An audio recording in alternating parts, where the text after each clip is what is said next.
நேத்து கூட இந்த மிஷின நான் வீட்டுக்கு போயிருந்தப்போ யூஸ் பண்ணியிருக்க மாட்டேன். இது யூஸ் பண்ணதுக்கு காரணம் என் தங்கச்சி தான். ஏன் அப்டின்னா, அவ வந்து பார்த்தீங்கன்னா, அவளோட ப்ளவுஸ் எல்லாம் ஆல்டர் பண்றதுக்காக நேத்து வந்து எடுத்துட்டு வந்திருந்தா.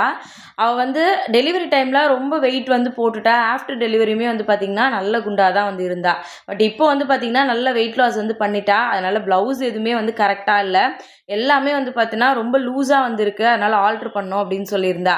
ஒரு 50 ப்ளவுஸ் எடுத்துட்டு வந்திருப்பா நேத்து. எல்லாத்தையும் வந்து பார்த்தீங்கன்னா, நேத்து அவளுக்கு ஏத்த மாரி ஃபுல்லாவே ஆல்டர் வந்து பண்ணி குடுத்துருந்தேன். அதனால தான் இந்த மிஷின் வந்து நேத்து கூட யூஸ் பண்ண வந்து முடிஞ்சுச்சு. நேத்து எப்படியும் ஒரு 1 1/2 மணி நேரம் மேல வந்து ஆயிருக்கும். அவ ஒரு ஒரு ப்ளவுஸா போட்டு, எது ஃபிட்டிங் எங்க கரெக்ட்டா இருக்கு, எது அட்ஜஸ்ட் பண்ணணும் எல்லாத்தையும் பார்த்து, ஒரு வழியா வந்து பார்த்தீங்கன்னா, நேத்து எல்லா ப்ளவுஸையும் அவளுக்கு வந்து அடிச்சு வந்து குடுத்துருந்தேன். நேத்து ஸ்டிச் பண்ணதுக்கு அப்புறம் தான், சரி இனிமேலும் மிஷின இப்படியே வச்சிருக்க கூடாது. கண்டிப்பா ரெகுலரா யூஸ் பண்ணணும் அப்படின்னு தோணுச்சு. சீக்கிரமாவே நம்ம வீட்டுக்கு எடுத்துட்டு வரணும் அப்படின்னுமே வந்து தோணுச்சு. எடுத்துட்டு வந்துட்டேன் அப்படின்னா கண்டிப்பா சொல்றேன்.